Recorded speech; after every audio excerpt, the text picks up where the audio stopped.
Plus, the UK-based chip designer Arm Holdings is set to be valued at less than expected in its blockbuster flotation in the United States.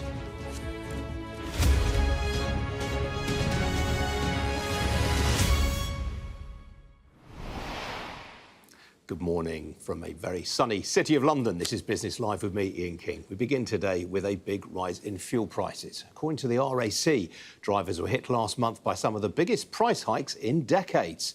The RAC's figures show that the price of petrol rose by nearly 7 pence a litre in August. The average price of unleaded finished the month at 152.25 pence, up from 145.57p. The cost of filling an average tank rose by nearly £4, from £80 to £83.74. Diesel rose by 8 pence, from 146.36 pence to 154.37 pence, meaning that the average cost of filling a tank was £4.41 more expensive. Well, joining me now is Livia Gallerati, oil markets analyst at Energy Aspects. Livia, good to see you this morning. Brent crude obviously hit its highest price on Friday since the 23rd of January. What's driving this? Is it supply or demand or both?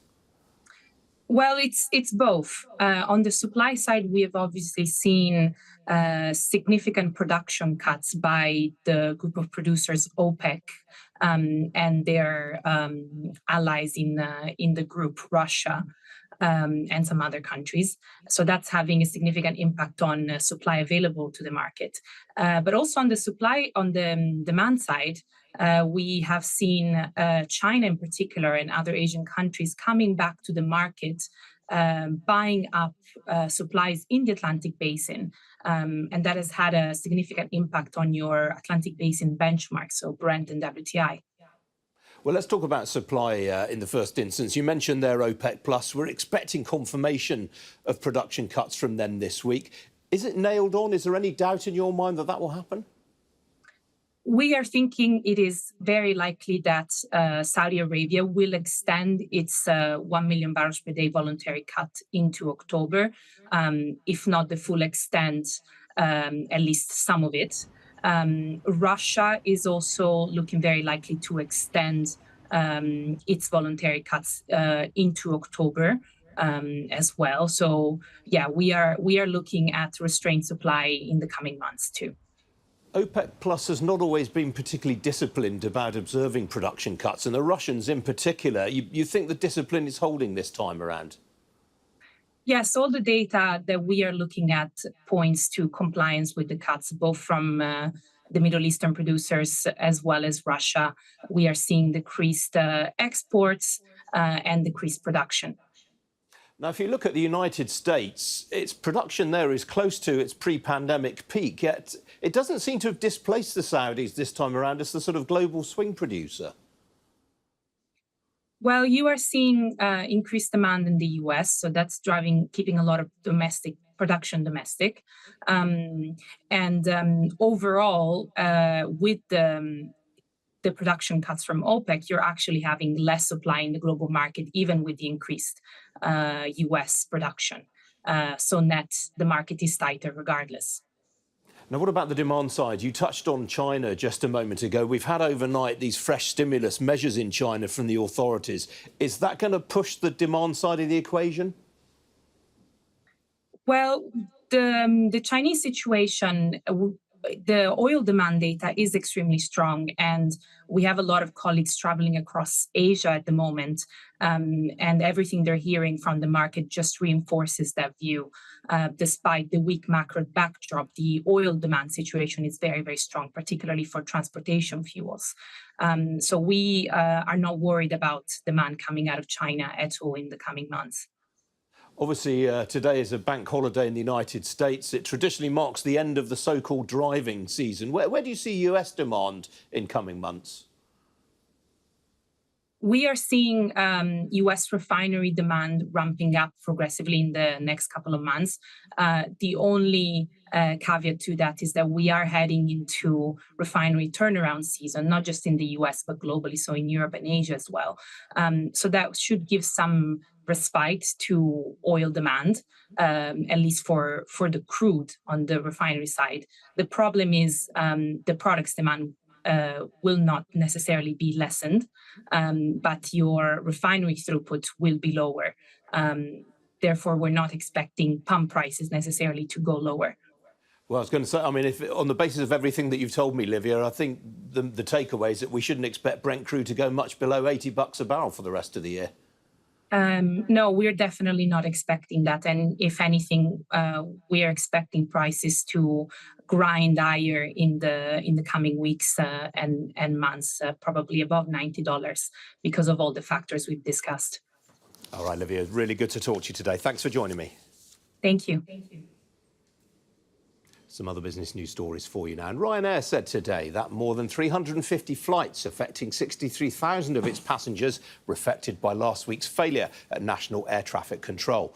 But Europe's biggest airline still carried 18.9 million passengers during August. That was up 11% on August last year, with each flight 96% full. It meant that during the year to the end of August, Ryanair carried 177.4 million passengers. That was up 20% on the previous 12 months. The biopharmaceutical services firm Ergomed has agreed to a takeover by funds managed by the private equity firm Permira. The deal values Ergomed, which is based in Guildford, at £703.1 million. Ergomed, which was founded in 1997 and which employs 1,800 people, provides specialised services to more than 300 clients in the pharmaceutical industry to support the development of new drugs. In particular, it specialises in so-called pharmacovigilance, the science and activities relating to the detection, assessment, understanding and prevention of adverse effects with medicines and vaccines.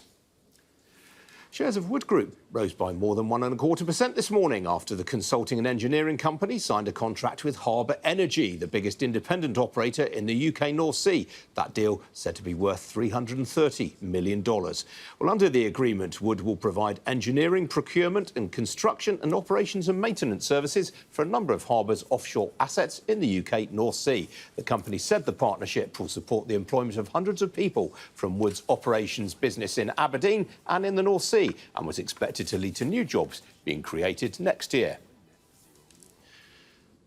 And the two owners of JCA Engineering will share up to £31.5 million after the Stevenage-based company agreed to take over by the outsourcing specialist Mighty Group. The chairman, Ian Hodges-Jackson, who previously worked for the old British Aerospace, founded JCA in 2004. The other shareholder is Tom Absalom. He's the managing director, who joined 2 years later. Well, JCI provides a range of services, including maintenance, infrastructure engineering and design for clients in the financial services, telecommunications, commercial property, pharmaceuticals and manufacturing sectors.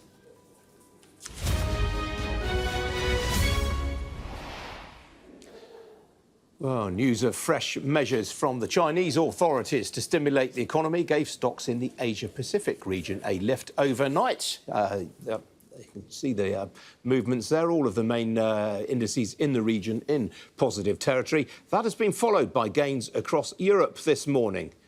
Here are the European indices. There they are, all of them up by around 0.5% or so on the session so far. Talking points in mainland Europe this morning include Novo Nordisk. The Danish drugs giant is ahead by nearly 2% in Copenhagen. That's taken it to an all-time high, and that's as it formally launched its weight loss drug Wegovy in Britain. Novo Nordisk now has a stock market valuation of nearly $424 billion. That makes it Europe's most valuable company. Well, here in London, the FTSE 100 has also joined the party. The FTSE up nearly 0.2% right now. Miners are among the leading gainers on the news from China. Glencore, Anglo-American and Rio Tinto, all of those among the leading blue-chip gainers. Among the fallers is Johnson Matthey. You can see there the shares off nearly 1.5% there. Johnson Matthey surged some 13% on Friday after the US investor Standard Latitude declared that it had doubled its stake in the business to more than 10%. Outside the FTSE, Watches of Switzerland, a company that we featured a lot on this programme in the past, shares up some 3.5% there on what looks some pretty chunky director buying. Well, EasyJet up nearly 3%. That's on the back of the latest Ryanair traffic statistics. To the downside, well, the fund manager Ashmore is off on broker comment. The share's 1.5% lower. On the foreign exchange markets, well, the pound is in fairly good fettle this morning. It's up by more than a third of 1% against the US dollar. It's up by around a quarter of 1% against the euro. That's all on the back of investors assessing the interest rate outlook. As for the oil price, well, I mentioned that a moment ago. On Friday, it hit its highest level since the 23rd of January. It's consolidated those gains this morning. A barrel of Brent crude will currently set you back $88.75 a barrel. That's up nearly a quarter of 1%. Well, with me now is the investment director at AJ Bell, Russ Mould. Russ, good to see you this morning. I mentioned that Harbour Energy Wood Group deal. I mean, this looks quite a sizable partnership. It is. The shares are up a little bit as a result, and the oil equipment and services businesses have been really in investors' doghouse for an extremely long time. Oil firms, after the oil price slump of 2017-18, cut back on spending. Environmental pressure knocked to knock holes in the Earth's crust as well for good measure. Banks refusing to finance. So there's been a big retrenchment there. But it does feel as if now, with oil hanging in pretty tough, that the oil firms are starting to readdress their capital needs. And the world, whether we like it or not, unfortunately, still burns a lot of oil and gas, and we still need it. Yeah, I mean, Livia from Energy Aspects there saying that she thought Brent crude could go above $90 a barrel. Is that being factored into the likes of BP and Shell's share prices? To a degree, and I certainly don't think it's factored into the oil equipment and services companies. You look at firms like Hunting, it more or less trades at the value of the inventory on its balance sheet. So they are definitely still very neglected. Again, people are assuming long run, no oil exploration, but in the short term, still feels as if there's still a need for this stuff. Yeah, plenty to go for there. Now, Marks & Spencer last week promoted to the FTSE 100 after a 4-year absence, and they've announced an interesting type with Estee Lauder today. Yeah, fragrances, 30-odd different fragrances coming in. It's sort of a third-party brand strategy. Next has done extremely well with this, so imitation is the series form of flattery, I suppose. But, you know, a very carefully curated number of brands on the M&S website and in the shops. Fat Face, Sea Salt, White Company, so very much within the demographic. You can see why they're doing it. Drives footfall, drives clicks. The dangers are you cannibalise your own brand business, and it's probably slightly lower margin because you're selling products on behalf of somebody else. But at the moment, M&S, as you say, is in full-on turnaround mode. The food business is buzzing along, and the clothing and home business, after a long period in the doldrums, helped by the hiring of people from the fallen Arcadia group of Sir Philip Green, very much in full operative mode at the moment, going extremely well. Yeah, interesting story, that. Well, staying with the world of cosmetics, Walgreen Boots Alliance, I mean, they slipped out a profits warning on Friday Afternoon, yeah. It goes from bad to worse for that. I mean, the shares went down by 7% on Friday. They're down by a third in a year, 2/3 in 5 years, and lots of problems, lots of competition, which is how capitalism works. A company does well, then people want a slice of the action. Post-COVID, things have slowed down. On the non-pharmaceutical side, consumers are reining in their spending a little bit. And ultimately, this is a business with $11 billion of debt, $25 billion of leases, and those bills have got to be paid, whether the company's making a profit or not. So that is the challenge that the firm's got. Chief Financial Officer left a couple of months ago. Chief Executive Officer followed him out the door last week, so it's not a happy situation there. It really isn't. Obviously, in this country, they've been trying to offload Boots for a while. Failed to do so, and the bad news is, I mean, they're already looking to close some stores and cut some costs, so you do worry for the Boots staff that there may be some more bad news on the way if trading remains tough. Yeah. Now, the big blockbuster event this month is going to be the flotation of ARM Holdings in the US. They've said overnight, though, they're not going to look for the same price as we thought they'd see. It's a strange one. SoftBank is the Japanese parent company that bought it in 2016 for $32 billion. It then bought in the quarter of the company it didn't own last month for an implied price of $64 billion, is now looking to get the deal away at between 50 and 55, I believe, which is a bit odd. I think it probably reflects investor scepticism at letting the seller set the price for the buyers. I think there's a certain degree of, no, you can't do that, that's not really fair. And also, ARM's second quarter numbers, if you read the prospectus, actually weren't great. Sales were flat, profits were down because of a big jump in research and development, and there are some challenges with, you know, one of its biggest customers, Qualcomm. They're active in the courts with each other at the moment. Yeah, I mean, I read that prospectus. The risk factors were absolutely gigantic. But, I mean, the key point, as you say, is that their core product, sales are really stagnating. Yeah, it's a brilliant company. Don't get me wrong. I mean, 30 billion chips featuring its products are going to be sold this year, but most of those go into smartphones. So that is definitely a market that is fairly mature right now.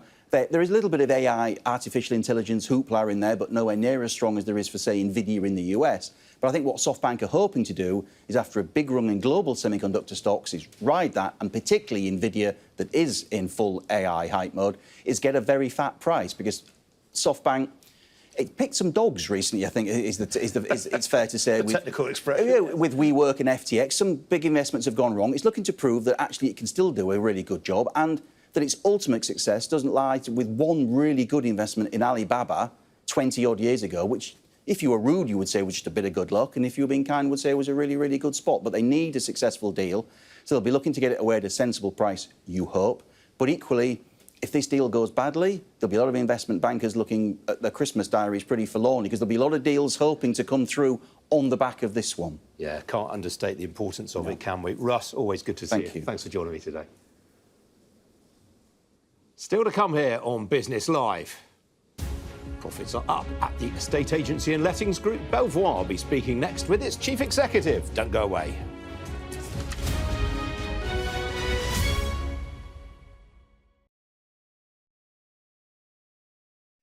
We're gonna rock down to Electric Avenue, and then we'll take it higher. One doesn't know quite how great one is. From time to time, somebody says, "Oh, you're great," you know, but it's the people that make you great. Whatever it is that you do, the people. It's all about the people. And so I feel good that the people have chosen to induct me into this august body. When something happens like this, you think, man, has it been so long? I don't feel that old. I don't feel that I was making music that long, but it's been longer than that, obviously, because I have had 2 careers. You have to understand that what we're talking about here is not a spurious nonsense. It is the greatest crime against a body of human beings to whom a multitude of wrongs have been done. I think that politicians and others who seek to make political mileage out of it are wrong. I've been disappointed in my country's approach to it because, you know, everybody talks about paying reparations. It's not just about paying reparations. Before you can even get to that, you have to recognize that what you've done as a body, I mean, Europe, there are many countries that didn't engage in the African slave trade. We're not talking to them. We're talking to the people who have done so.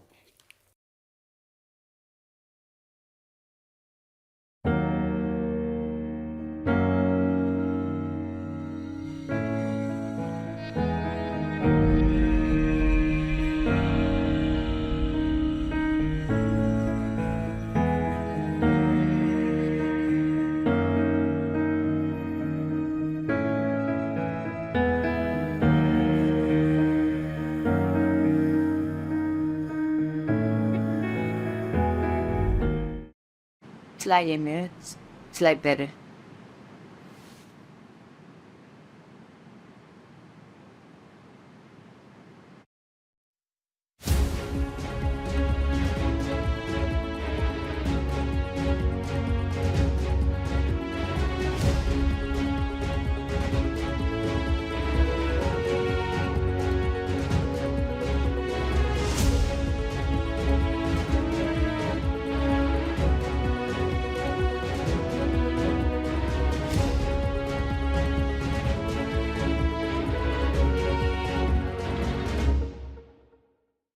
Fly Emirates.